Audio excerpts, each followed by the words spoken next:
Hi, we move into Genesis 45 today as we continue and move toward the completion of the chiasm that began in chapter 43, as you can see on the right side of the screen, and the completion of this entire unit from Genesis 42 to 45, with Joseph as the man and his brothers not knowing, and today finally they know. But just as they know, although the story is very exciting, and I can't imagine readers who weren't thrilled to see the reunion, there's a lot of imperial sleight of hand going on here, and many commentators seem to fall for it as Joseph explains to them at least his understanding, or the performance of his understanding, and we can't get behind that to know for sure, of what's going on here and what God's role is in it. So just to highlight some of the things we've been looking at in this unit, as I just noted, this structural chiasm here, paralleling the one in chapter 42, and this one is obviously way longer. And one of the things I've been noting here in terms of Joseph's intentions, which I keep repeating we can't know, but given what he's about to reveal about himself, why did he send Benjamin with the cup and send them out again with the risk that they would go and not bring Benjamin back? If the whole point is he's thrilled to see Benjamin and he wants to get his father back, why not just do that last time? We can't quite answer that one yet, but that's still a question out there. Then we get to this section here of Joseph in Egypt and God as partners in preserving life and providing food with a question mark. And this is where we're going to get now a little bit in chapter 45, where Joseph will claim that God has sent me before you to preserve life. It was not you who sent me here, but God. And we'll have to explore some of that implicit theology or explicit theology more as we go. So as we look at the shape of our chapter, there's a series of little chiasms, short little things, and I'd suggest that's because the rhythm of this is urgent and quick. There's the first recognition, there's Joseph's immediate explanation, there's his directions to go to their father, although we won't do that right away, and then there's Pharaoh's response, each of those in their own little chiasm, as well as their provisions for the journey. There are some things that are not in the chiasm, as you can see, the verses that are not in the box, and that's revealing as well. So today we'll see our first unit, which begins with the emotional revelation here. Well, it's not quite the revelation, it's just the emotional scene. And then it has these two little chiasms. But in between these next chiasms is a sentence that one could claim is, at least from Joseph's perspective, the center of the entire story. Not just the center of the chapter, but a theological explanation of the story. And we have to decide if we believe this imperial vizier, who is half Egyptian at least, if not more Israelite, and is calling his family basically to abandon the covenant and to arrive in Exodus. But of course, that covenant isn't known by the Genesis authors. It's known by the audience for sure. There is no covenant in Genesis for this land, although Yahweh and Elohim have promised it specifically to Abraham and Isaac and Jacob, as we've seen. So there isn't a covenant in the sense of the Moses Exodus covenant with the people of Israel. But there's certainly been the promise of the land, and the land is not Egypt. So we'll have to see how that plays out. And we as readers think about the theology of Joseph in contrast with the theology of the rest of the book of Genesis. So here's the specific issues of the mention of God that we've seen earlier, and we'll look at this whole unit here, and we can see the underlying elements of all the things where Joseph is claiming of what God's done there. So let's put our shape up, and we'll start at the beginning and just jump right in. My first note here, as you can see below, is a response to the speech of Judah before, and that's an interpretation by various scholars of why that speech leads to what we see here of Joseph not able to control himself, weeping, and then revealing himself. So Viva Gottlieb Zornberg notes two things here. She notes in Midrash, Joseph's emotion is not because of brotherly love, but because of Judah's argument has, quote, embarrassingly trounced him. And she further notes in Midrash, as a number of Jewish scholars have had, that the Midrash sees this not as a friendly situation, but as Judah threatening Joseph with each of his statements, and Joseph being afraid of him, and finally revealing because he's afraid of Judah. It's interesting how the Midrash sees it that way. Gottlieb Zornberg continues, Judah, living a life of constant redescription, revision, overwhelms Joseph, the searcher for clarity and absolute truth. But it's interesting that she sees Joseph as the searcher for clarity and absolute truth, given how many times he explicitly lies and covers up the truth. Sternberg notes this, to Joseph, of course, this speech again reveals even more than the speaker intended. The official version of his own death, torn to pieces, the reason for the delay in the brother's return, the pain his testing as well as his fate must have given. More important, the brother's attitude surely manifests nothing short of a transformation from subnormal to abnormal solidarity. That Judah should adduce the father's favoritism as the ground for self-sacrifice is such an irresistible proof of filial devotion that it breaks down Joseph's last defenses and leads to a perfectly Aristotelian turning point. And I hesitate to disagree with Sternberg, who's so right on so many things. But I would suggest that the speech is simply Judah's speech. And it certainly suggests what Sternberg says here, that Judah adduced his father's favoritism as a ground for self-sacrifice. But we really know nothing else about what the other brothers are thinking. Is Judah just speaking up for them because someone's got to do it? Or is he with them? Are they all with him? And we just don't know about that right now. So that's what we start with, and we hear this from the narrator. Joseph could no longer control himself before all those who stood by him. Velo Yakol here is, we saw at 44:22 cannot, which we saw the similar thing. Perhaps a pun on Hakol Yakol, the complete control of resources in Joseph's hands. That insight from Gottlieb Zornberg. So the word for control here, lethapeg here, echoing 43:31, where we saw, we can go back to that for a moment, when he washed his face and came out and controlled himself. And that was when he saw Benjamin, and so he controlled himself that time, but now he can't do it. And notice how the writer here, not necessarily the narrator, is building up this tension to this breaking point. So all who stood by him, and the word is in the Joseph story only at 37:7, a different word for taking one stand later in the verse, at stayed, as we'll see. And he cried out, "Send everyone away from me." Westerman suggests this marks the transition from political back to family history, although I'd suggest they've been deeply interwoven throughout, as they're interwoven throughout the entire book of Genesis and really through the entire Hebrew Bible. Send everyone away from me, literally all the men, and I translated it that way on the other side. And as my note has, it's the first hint of the reality they are not having a private audience with the vizier, even though it was presented as if it was that way, and we saw the passive voice of those who provide the food for Benjamin. But they were all in the background, as you expect good slaves to be, and yet there's been many other people, and Joseph doesn't want them around for what happens now. Why would that be? We have to keep in mind the reality here. The Egyptians certainly know who he is. He's both the vizier, but he's also Joseph the Canaanite, who was sold through the Ishmaelites by his brothers. And Pharaoh knows that, and the Egyptians around Pharaoh certainly know that. It's only the brothers who haven't known it. So no one stayed with him, or literally no man stood with him when Joseph made himself known to his brothers, highlighting that now it's a private audience. But the sound won't be so private. The sight will be private, but the sound not so much, as we see here. As my note has below, as the Egyptians ate their meal parallel to the quote-unquote Hebrews, now they can only listen from outside. It's ironic that the Canaanites have carved out a private space at the heart of Egypt's imperial palace. And note how the Egyptians in the verse seem to be apart from the, quote, household of Pharaoh. In an imperial context, the ruler is apart from the people. And as my own question asks, what must be the brothers experiencing at this outburst? They still don't know it's Joseph. It's the narrator anticipates what's going to happen in verse 3, when Joseph made himself known, but he hasn't yet. So the brothers are simply experiencing Joseph suddenly weeping so loudly, the Egyptians in another building, not even in this building, but in another building, since everyone has been sent out, can hear him weeping. And they must be wondering, what in the world is going on here? That's something Judah said that leaves a vizier of Egypt to engage in such a powerful emotional outburst. And so he wept so loud the Egyptians heard it, and the house of Pharaoh heard it. So I realized I hadn't done this before in Genesis, and so here's a chart about weeping in Genesis, and curiously, it doesn't happen at all until chapter 41. And look what a high percentage of the weepings in Genesis are in the Joseph story, starting right here. But immediately parallel is Esau and Jacob meeting here and back in 33. One of the huge differences there, though, when they meet and weep, Jacob goes on and Esau goes on, and they're not connected. Whereas here, Joseph and his brothers are reconnected in Egypt.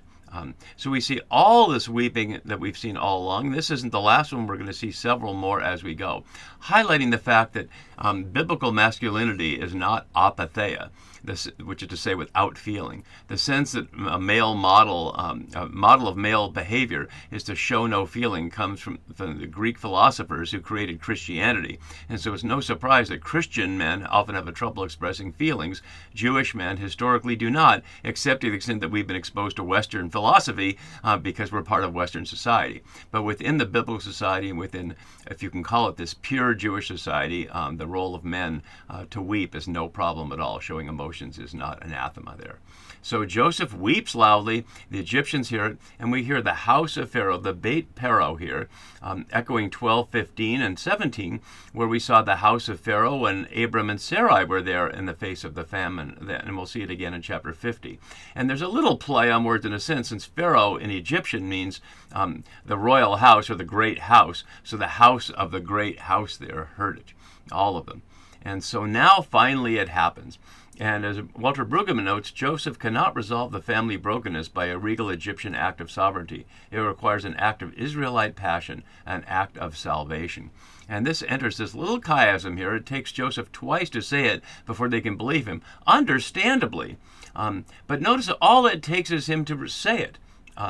And to his brothers, as my note below has, before he speaks, they are no longer the men to whom the man speaks, but a family unit underscored by the preceding verses.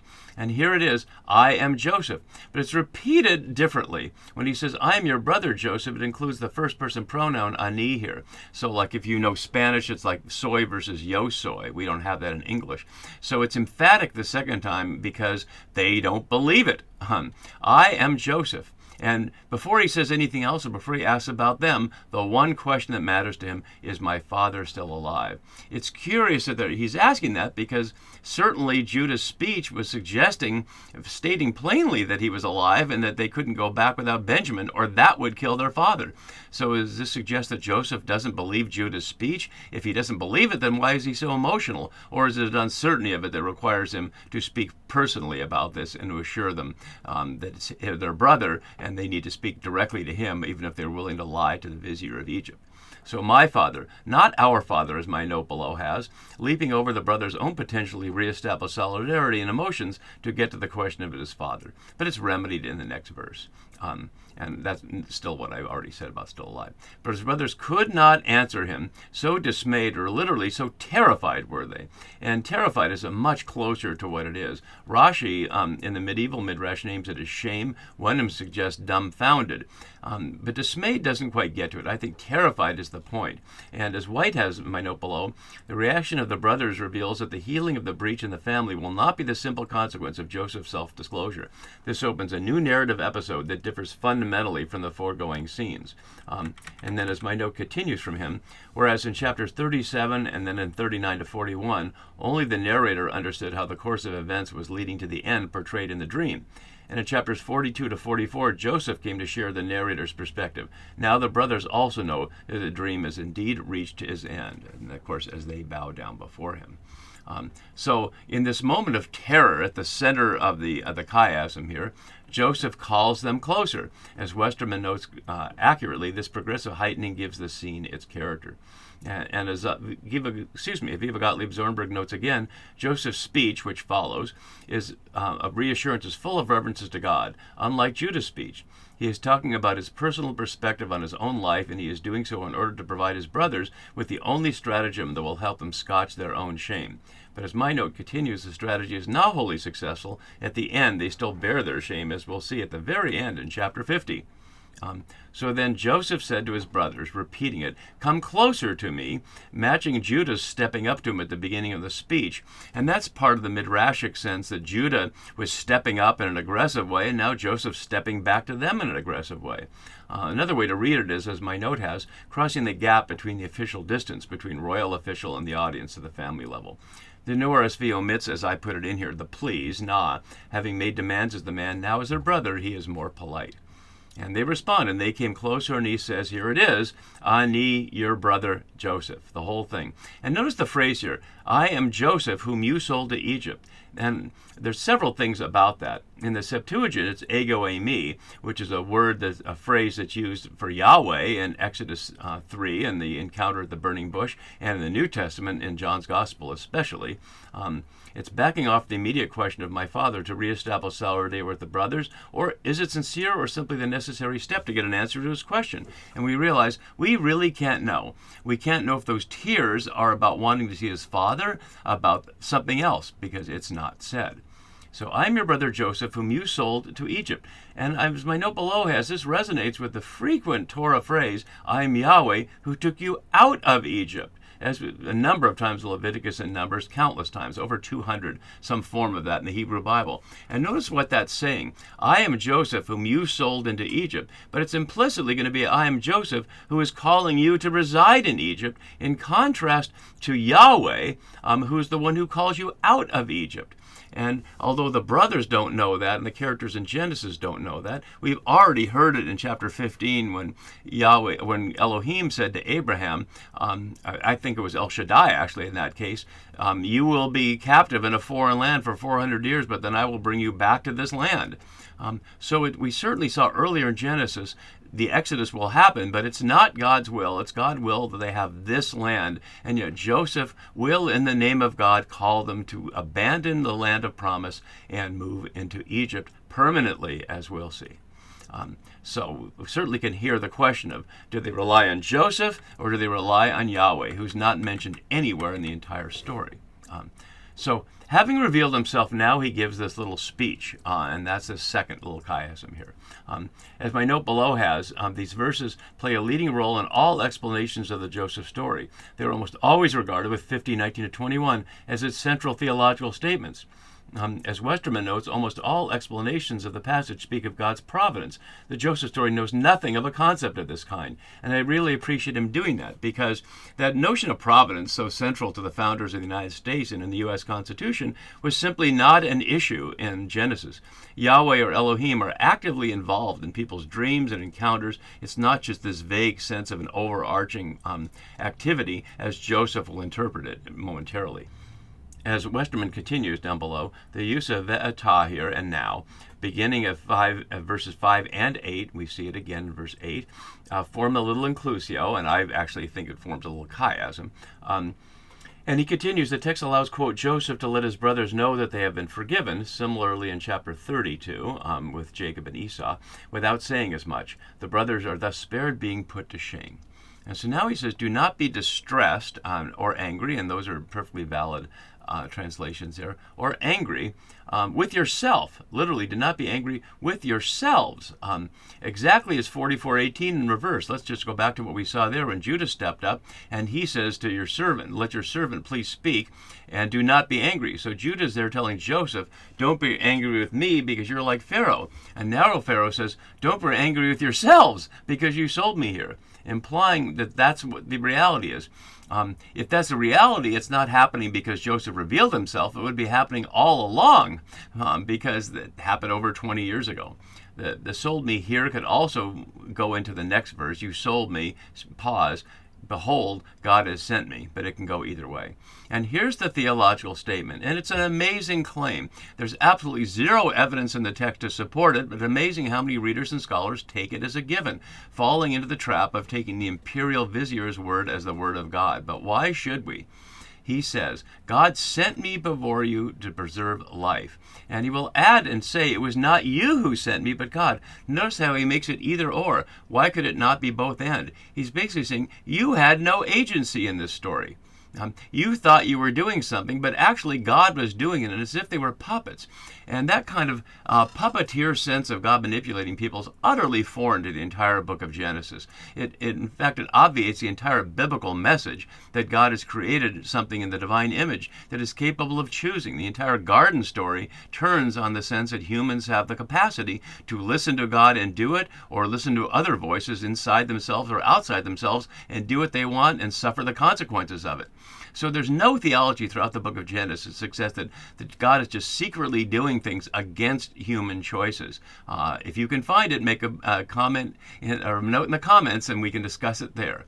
But this is what Joseph says, that God sent me 3 times in verses 5 to 8 about the sending, before you, literally before your face, as I translate it there, to preserve life, and parallel with the preserve life makes the chiasm here.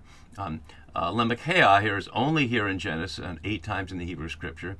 As Westerman notes, the verb is deliberately without an object. God's purpose does not concern the family of Jacob alone. So the point being, preserve life is one word, not separate words. It continues to suggest, though, that without Joseph in Egypt, Pharaoh would not have known how to deal with the famine. And that's an interesting element. As we'll see, though, it does not imply that they would have died because, well, I'll wait and say that as a little suspense for when the text reveals it. And then he continues here, and this is the center of this little chiasm.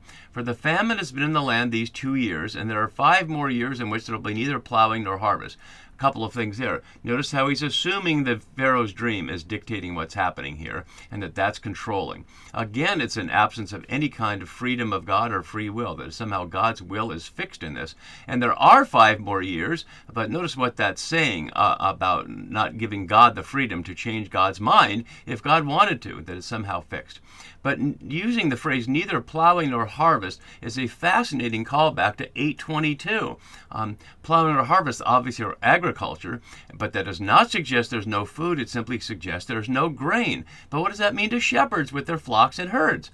Let's see what the phrase plowing and harvest recalls back in 8:22. As long as the earth endures, this is after the flood, of course, seed time and harvest, cold and heat, summer and winter, day and night shall not cease. In other words, in God's will, there's always seed times and harvest. Those are seasons of the earth. Plowing or harvest seem to be suggesting activities as opposed to seasons, so one can read that as not in contrast with 8:22, but it certainly sounds like it's suggesting that what Joseph is saying here is that the order of nature and creation which Yahweh provided in the beginning is no longer going to suffice, so they need empire to deal with it. And he repeats it here, just as he repeated that I am Joseph. He's repeating this. And we don't need to deal with Westermann's sense of this being an insertion, because the chiastic parallels hold it all together without any sense of separate sources. So first he said, God has sent me before you to preserve life. Now he says, God has sent me before your face, both times, to preserve for you a remnant on earth. Sharia here, only here in the Pentateuch for 66 times in Hebrew scripture, with Paleta here, survivors. Westermann again suggests a late expansion, but that's not necessary, and Wenham, a more literary reader, citing 2 Samuel 14 and Exodus 10 as 2 examples of the word, makes Westermann's suggestion less plausible. Just further noting how, as we go along in biblical scholarship, source-oriented readings do not hold up over the long haul.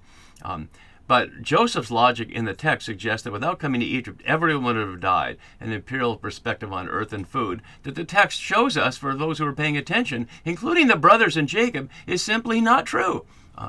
So to keep alive for you many survivors. This makes it sound like it's a post-exilic situation, and it certainly is from the author's and the reader's perspective.